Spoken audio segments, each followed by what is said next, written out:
that which pervades the entire body, you should know to be indestructible. No one is able to destroy that imperishable soul. This verse more clearly explains the real nature of the soul, which is spread all over the body. Anyone can understand what is spread all over the body. It's consciousness. Everyone is conscious of the pains and pleasures of the body, in part or as a whole. This spreading of consciousness is limited within one's own body. The pains and pleasures of one body are unknown to another.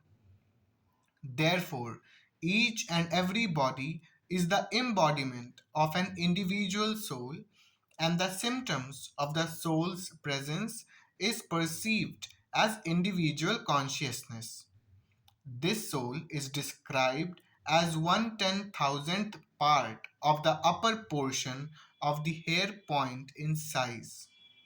When the upper point of a hair is divided into 100 parts, and again each of the part is further divided into 100 parts, each such part is the measurement of the dimension of the spirit soul. Similarly, the same version is stated.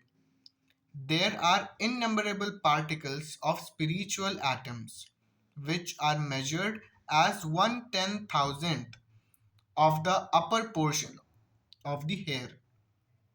Therefore, the individual particle of the spirit soul is a spiritual atom smaller than the material atoms, and such atoms are innumerable.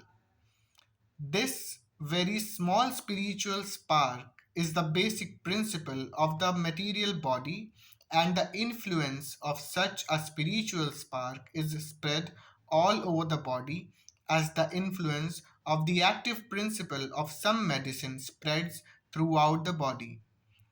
This current of the spirit soul is felt all over the body as consciousness, and that is the proof of the presence of soul.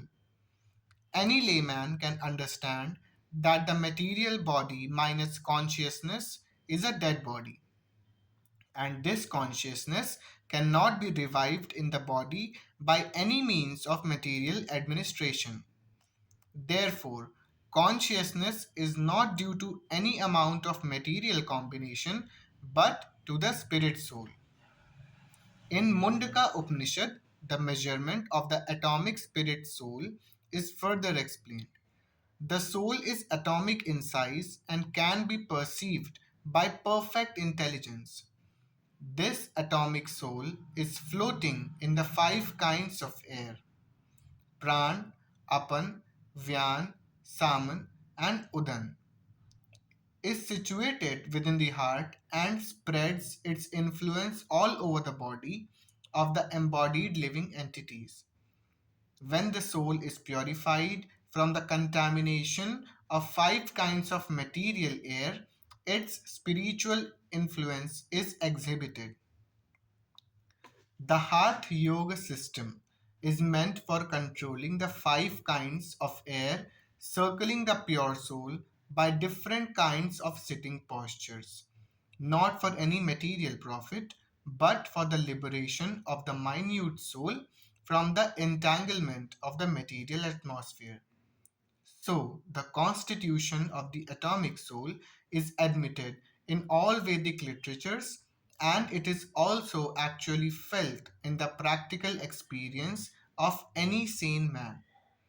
Only the insane man can think of this atomic soul as all pervading Vishnu Tattva. The influence of the atomic soul can be spread all over our particular body.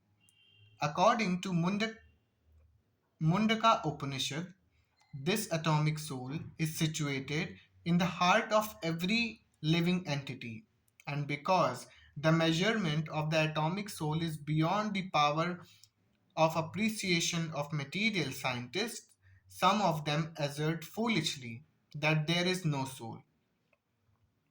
The individual atomic soul is definitely there in the heart along with the supersoul, and thus all the energies of bodily movement and emanating from this part of the body.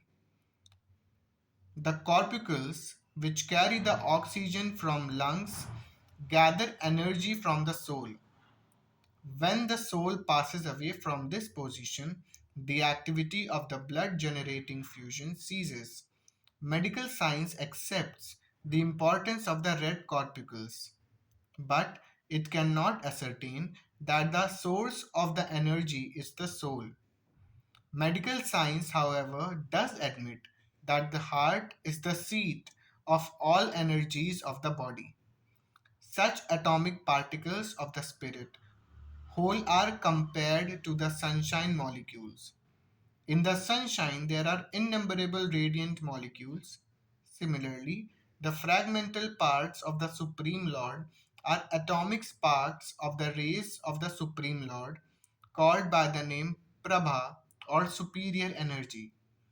So, whether one follows Vedic knowledge or modern science, one cannot deny the existence of the spirit soul in the body, and the science of the soul is explicitly described in the Bhagavad Gita by the personality of Godhead Himself.